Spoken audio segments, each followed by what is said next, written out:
അടുത്ത ചോദ്യം ഇനിയുള്ള ഒരു ഭാഗങ്ങൾ എന്ന് പറഞ്ഞാൽ മലയാള സിനിമയെക്കുറിച്ച് പൊതുവായുള്ള ചോദ്യങ്ങളാണ്. ഇതിലിപ്പോ അടുത്ത ചോദ്യം ചോദിക്കുന്നത് രണ്ട് വ്യക്തികളാണ്. ചാക്കോച്ചി എന്നാണ് അദ്ദേഹത്തിന്റെ, താങ്കളെ പേഴ്സണലായി അറിയുന്ന ഒരു വ്യക്തിയാണ് ചാക്കോച്ചി. ചാക്കോച്ചിയും പിന്നീട് ഇപ്പോൾ നേരത്തെ പറഞ്ഞ സജി അഥവാ സജിത്ത് നാട്ടുകാരൻ. അദ്ദേഹത്തിന്റെ ചോദ്യം ഇതാണ്: സലിമേട്ടന്റെ അഭിപ്രായത്തിൽ മലയാള സിനിമ ഇൻഡസ്ട്രിയിൽ പഴയ പോലെ തന്നെ സ്ട്രോങ് ആണോ, അതോ എന്തെങ്കിലും പ്രശ്നമുണ്ടോ? എങ്കിൽ എന്താണ് പ്രശ്നം? വ്യക്തിബന്ധങ്ങളാവാം, സിനിമയുടെ മൂല്യങ്ങളാവാം, ഒക്കെ സ്ട്രോങ് ആണോ പഴയതുപോലെ എന്നാണ് രണ്ടാളും ചോദിക്കുന്നത്. പഴയതുപോലെ സിനിമാ രംഗത്ത് നിന്നല്ല ഒരു രംഗത്തും സ്ട്രോങ് അല്ല. കാരണം പഴയ ആ വിശാലത, ഇപ്പോ ഞാനൊക്കെ ചെറുപ്പമായിരുന്ന സമയത്തുള്ള ഗ്രാമപ്രദേശത്തെ പോലും സിനിമയൊക്കെ വിട്ടു പറയാ. ഗ്രാമപ്രദേശങ്ങളിൽ ഇപ്പോ അദ്ദേഹത്തിനൊക്കെ അറിയാം. പറൂക്കാരന്റെ പേരെന്താണ്? അത് തന്നെ, സജിത്തിനൊക്കെ അറിയാൻ പറ്റിയിരിക്കും. നമ്മുടെയൊക്കെ നാട്ടിലൊരു മരണമോ കല്യാണമോ ഒക്കെ വന്നു കഴിഞ്ഞിട്ടുണ്ടെങ്കിൽ തലേ ദിവസം ഒത്തിരി പേര് വന്നിട്ട് അയൽവാസികളായാലും മറ്റാളുകളായാലും വന്ന് പന്തലിടുക എന്നൊക്കെ പറയുന്ന ജോലി എന്ന് വെച്ചാൽ അയൽവാസികളുടെയും കൂട്ടുകാരുടെയൊക്കെ ജോലിയായിരുന്നു. ഈ പന്തലിട്ട് കല്യാണം, വിളമ്പല് ഇതെല്ലാം കഴിഞ്ഞിട്ട് ഈ വാർക്കുന്ന സംഭവമുണ്ട്.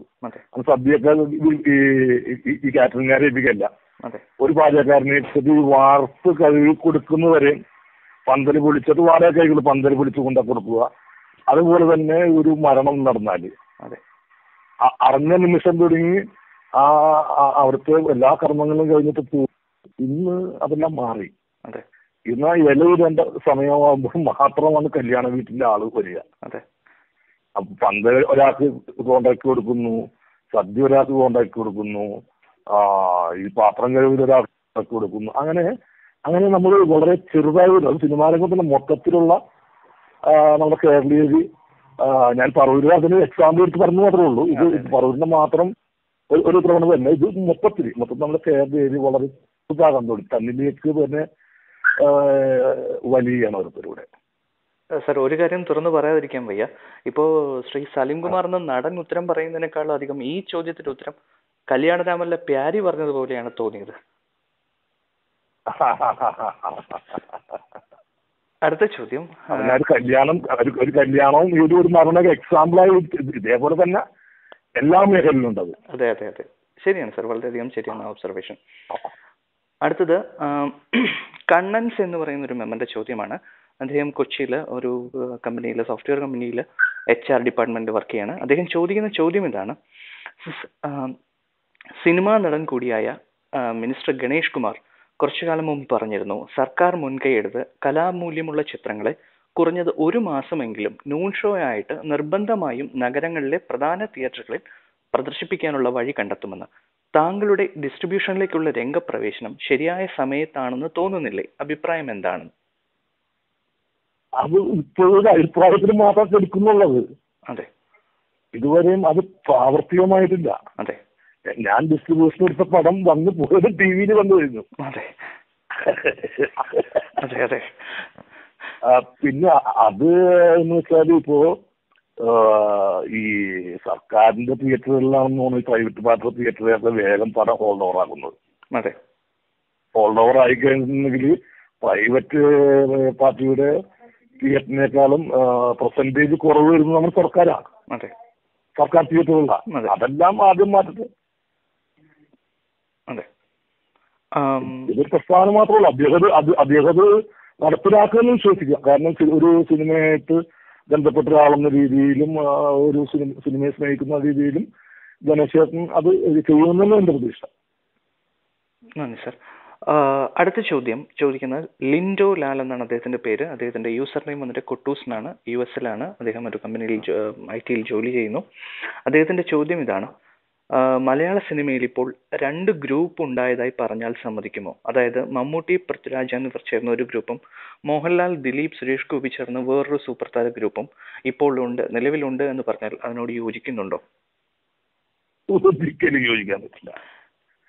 അങ്ങനെ ഒരു ഗ്രൂപ്പൊന്നും ഇവിടെ ഇല്ല എന്ന് ഞാനിത് വെറുതെ പറയുകയല്ല. ഞാൻ സത്യങ്ങൾ മാത്രം പറയണമെന്ന് അതിയായി വിശ്വസിക്കുന്ന ഒരാളാണ്. അപ്പൊ അതിന്റെ പേരിൽ എന്നെ സംബന്ധിച്ചോളം അങ്ങനെ ഒരു ഫീൽ ചെയ്തിട്ടില്ല. ഇങ്ങനെ ഓരോരുത്തർക്കും ഓരോ ഗ്രൂപ്പ് ഉണ്ടാവാം. മമ്മൂട്ടിക്ക് ഒരു ഗ്രൂപ്പ്, പൃഥ്വിരാജിന് ഒരു ഗ്രൂപ്പ്, മോഹൻലാലിന് ഒരു ഗ്രൂപ്പ്, ദിലീപിന് ഒരു ഗ്രൂപ്പ്, സുരേഷ് ഗോപിന് ഒരു ഗ്രൂപ്പ്, ജയറാമിന് ഒരു ഗ്രൂപ്പ്, അങ്ങനെ ഉണ്ടാവും. അത് ആ ഗ്രൂപ്പിൽ അവർ മാത്രമേ ഉണ്ടാവുള്ളൂ, ബാക്കി എല്ലാ നടന്മാരും എല്ലാ ഗ്രൂപ്പിലും ഉണ്ടാവും. അല്ലാതെ അങ്ങനെയൊന്നുമില്ല, അങ്ങനെ ഒരു ഗ്രൂപ്പിൽ കൊണ്ടുപോകില്ല. അടുത്തത് വീണ്ടും കാശിനാഥൻ എന്ന മെമ്പറിന്റെ ചോദ്യമാണ്. നേരത്തെ പറഞ്ഞ വിനോദ് അദ്ദേഹം ചോദിക്കുന്നത് തിലകൻ ചേട്ടന്റെ ഒരു പ്രസ്താവനയെ കുറിച്ചാണ്. സിനിമയിൽ ജാതീയമായ വേർതിരിവുകൾ ഉണ്ടെന്ന് ശ്രീ തിലകൻ ചേട്ടന്റെ അഭിപ്രായത്തോട് താങ്കൾ യോജിക്കുന്നുണ്ടോ? എനിക്ക് ഒരിക്കലും യോജിക്കാൻ പറ്റില്ല. കാരണം തിലകൻ ചേട്ടൻ ഞാൻ ഒരേ ജാതിക്കാരാ. എന്നെ സംബന്ധിച്ചോളം എന്നെ സിനിമയിൽ കൊണ്ടുവന്നത് സിദ്ദിഖ് സമീർ എന്നൊരു മുസ്ലിമാനാണ്. അതെ അതെ. എനിക്ക് ആദ്യമായിട്ടൊരു നല്ല സിനിമയിൽ തെങ്കാശിപട്ടണം എന്ന സിനിമയിൽ ചാൻസ് തന്ന പ്രൊഡ്യൂസർ ലാൽ എന്ന ക്രിസ്ത്യാനിയാണ്. അതിന്റെ സംവിധായകർ റാഫി എന്ന മുസ്ലിമാനും മെക്കാട്ടൻ എന്ന ക്രിസ്ത്യാനിയുമാണ്. എന്നെ ആദ്യം എനിക്ക് സീരിയസ് വരുന്നത് കമൽ ഒരു മുസ്ലിമാനാണ്. ആദ്യം നായക വ്യവസ്ഥയിലേക്ക് വരുന്ന ലാൽ ജോസ് ഒരു ക്രിസ്ത്യാനിയാണ്. ആദ്യം ആയിട്ട് ഇനി നാഷണൽ അവാർഡ് വാങ്ങിക്കാൻ ഒരു വേഷം വയ്ക്കുന്ന സലീം അഹമ്മദ് ഒരു മുസ്ലിമാനാണ്. ഇതിലൊന്നും എന്റെ ജാതിക്കാരോ എന്റെ മതക്കാരോ ഇല്ല. ഇതുകൊണ്ട് തന്നെ നിങ്ങൾ മനസ്സിലാക്കുക, ഇവിടെ അങ്ങനെ ഒരു ജാതി ചിന്ത ഒന്നുമില്ല. അത് വെറും തോന്നലാണ്, നമുക്ക് തോന്നുന്നതാണ്. അതെ സർ. അടുത്ത ചോദ്യം ചോദിക്കുന്നത് കണ്ണൻസ് എന്ന് പറയുന്ന മെമ്പറാണ്. നേരത്തെ അദ്ദേഹം ഒരു ചോദ്യം ചോദിച്ചിരുന്നു. ഈ ചോദ്യത്തിന് ഇപ്പോഴത്തെ അവസ്ഥയിൽ വളരെയധികം പ്രസക്തിയുണ്ട്, പ്രത്യേകിച്ചും കുറച്ച് ദിവസങ്ങളായി നടന്നു പോരുന്ന വിവാദത്തിന്റെ പശ്ചാത്തലത്തിൽ. അദ്ദേഹം ചോദിക്കുന്ന ഇതാണ്: ജഗതി ശ്രീകുമാർ മുതൽ കലാഭവൻ മണിയും അതിനുശേഷമുള്ള മികച്ച അഭിനേതാക്കൾക്ക് വേണ്ടവിധ പ്രാധാന്യം നമ്മുടെ ഇൻഡസ്ട്രി നൽകാത്തത് എന്തുകൊണ്ടാണ്? പ്രത്യേകിച്ച് സുഹൃത്തായ മണിയെക്കുറിച്ച്. അല്ല, ഇൻഡസ്ട്രി എങ്ങനെ പ്രാധാന്യം പറയണം. അവർക്ക് അവരുടെ കഴിവിനൊത്ത കഥാപാത്രങ്ങൾ നൽകുക. ഇപ്പോൾ താങ്കൾക്കൊരു അബു കിട്ടി, അതുപോലെ മികച്ച കഥാപാത്രങ്ങൾ, അവർക്ക് ചേരുന്ന കഥാപാത്രങ്ങൾ ഇൻഡസ്ട്രി അവർക്ക് നൽകുന്നില്ല എന്ന് കരുതുന്നുണ്ടോ? അല്ലെങ്കിൽ അത്തരം ഒരു ശ്രമങ്ങൾ എന്താണ്? ഇത് ശ്രമങ്ങളുടെ ആവശ്യമൊന്നുമില്ല. അവർ നല്ല കലാകാരന്മാരാണോ അല്ല ആർട്ടിസ്റ്റുകളാണ്. ഇത് എന്ന് വെച്ചാൽ ഒരുപാട് ഭാഗ്യങ്ങൾ. ഇപ്പോ അബു ചെയ്യുന്ന സമയത്ത് അതിന് മുമ്പ് വന്ന് ഏതെങ്കിലും പടം സ്പാർക്ക് ചെയ്ത് ആ സംവിധായകന്, അല്ലെങ്കിൽ അതുപോലെ അബു ഒരു എക്സാമ്പിൾ പറഞ്ഞു മാത്രമേ ഉള്ളൂ.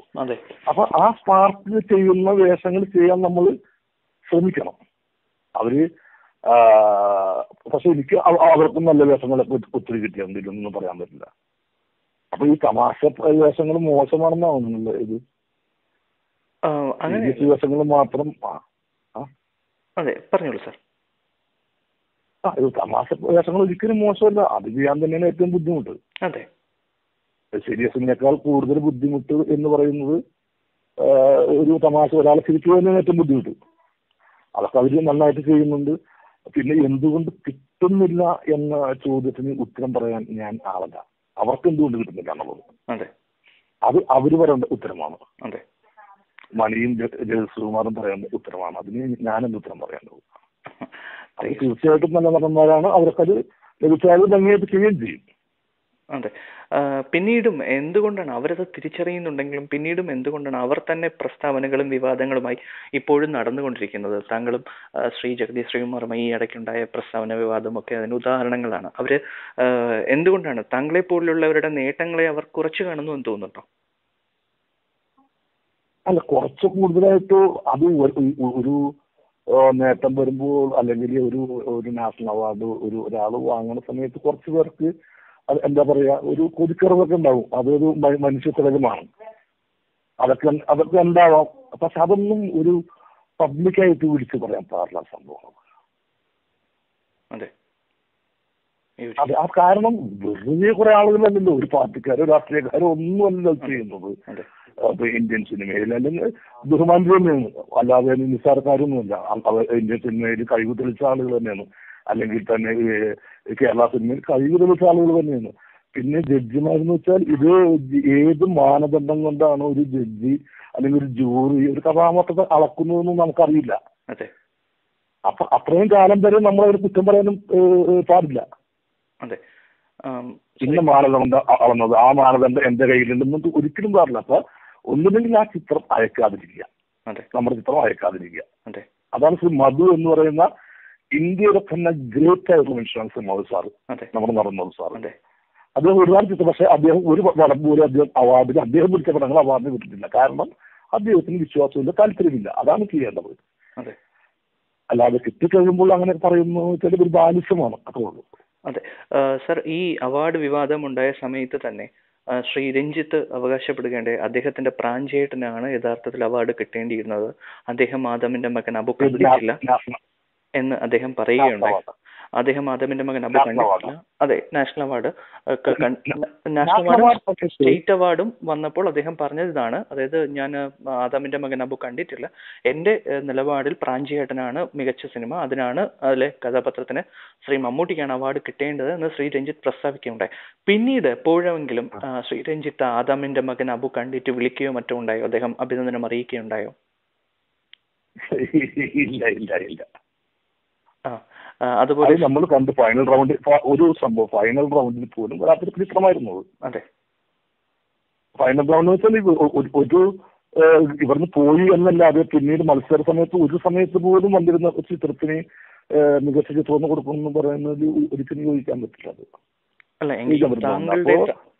ഓരോരുത്തർക്കും കാക്കക്കും തൻകുഞ്ഞ് പൊൻകുഞ്ഞ്, അത് എനിക്കായാലും അദ്ദേഹത്തെ മാത്രമല്ല എനിക്കായാലും അത് തന്നെ ആയിരിക്കുള്ളൂ. അതെ, എങ്കിൽ പോലും താങ്കളുടെ മികച്ച അഭിനയം അദ്ദേഹം പിന്നീട് പ്രശംസിക്കുകയുണ്ടായില്ല. ഇല്ല, എനിക്കറിയില്ല, എന്നെ വിളിച്ചു പറഞ്ഞിട്ടില്ല, ഞാൻ കേട്ടിട്ടില്ല. Okay sir, thank you. അടുത്ത ചോദ്യം ചോദിക്കുന്നത് ബീൻ എന്ന് പറയുന്ന യൂസറാണ്. ബീനിന്റെ യഥാർത്ഥ പേര് ഉല്ലാസ് എന്നാണ്. ബാംഗ്ലൂരിൽ അദ്ദേഹം ജോലി ചെയ്യുന്നു. അദ്ദേഹത്തിന്റെ ചോദ്യം ഇതാണ്: പാല, കോട്ടയം എന്നിവിടങ്ങളിലുള്ള കഥാപാത്രങ്ങൾ പോലും ശുദ്ധ അച്ചടി ഭാഷയും വള്ളുവനാടൻ മലയാളവും സംസാരിക്കുന്നതിനെ പറ്റി താങ്കളുടെ അഭിപ്രായം എന്താണ്? നമ്മുടെ മലയാള സിനിമയിൽ എനിക്കിവിടെ പ്രേതം കൂടിയ കുറെ എഴുത്തുകാരാണ് അങ്ങനെ ഈ വള്ളുവനാടൻ ഭാഷ തിരുവനന്തപുരത്തേക്ക് സംസാരിക്കുന്നത്. അദ്ദേഹത്തിന്റെ റൈറ്റിംഗിന്റെ ശൈലിയൊക്കെ ഉണ്ടല്ലോ. അതെ അതെ അതെ. അപ്പൊ അത് ഇതുകൊണ്ടാണ് എനിക്ക് വള്ളുവനാടൻ ഭാഷ സംസാരിച്ചത്, കഥാപാത്രങ്ങൾ അദ്ദേഹത്തിന്റെ കഥയെല്ലാം ആത്മകഥ അംശമുള്ള കഥകളായിരുന്നു. അതെ. അപ്പൊ അദ്ദേഹത്തിന് വള്ളുവനാടാണ്. അപ്പൊ അദ്ദേഹത്തിന്റെ കഥാപാത്രങ്ങൾ പറയുമ്പോൾ അദ്ദേഹത്തിന്റെ ഭാഷയായിരുന്നു. അതെ. അതുകൊണ്ട് ലോകത്തുള്ള എല്ലാവരും ആ സീരിയലിലാണ് തുടങ്ങി വെച്ചത്. സിനിമാക്കാരെക്കാളും സീരിയലാണ് തുടങ്ങി വെച്ചത്. ശരിക്കും എനിക്കത് കഥാപാത്രങ്ങളൊക്കെ ഇല്ല എന്നൊക്കെ പറയാറ്. ഇല്ല, നീ അവിടെ പോയിരുന്നു, ഇല്ല. ഞാൻ സീരിയലിൽ കണ്ടപ്പോൾ സീരിയലിൽ പറയാണ്, നീ ആ ശങ്കരന്റെ മോളല്ലേ? അല്ല, അങ്ങനെ വിചാരം പറയില്ല. പക്ഷെ അത് അദ്ദേഹത്തിനോടുള്ള ആരാധന കൊണ്ട് ചെയ്തായിരിക്കുന്നു. അത് നമ്മൾ കുറ്റം പറയാൻ പറഞ്ഞവരെ. അതെ, ഞാൻ പണ്ട് ബാലേന്ദ്രനോടുള്ള ആരാധന കൊണ്ട് ഞാൻ ബാലേന്ദ്രനെ നടക്കാൻ ശ്രമിക്കുമായിരുന്നു. തലയൊക്കെ കിട്ടിയിട്ട് നടക്കാൻ. അത് തെറ്റില്ല അതില്. പക്ഷെ ഇങ്ങനെ പറ്റിപ്പോയായിരിക്കുന്നു എന്റെ വിശ്വാസം. എന്റെ വിശ്വാസം ശരിയാകണമെന്നില്ല. Thank you sir.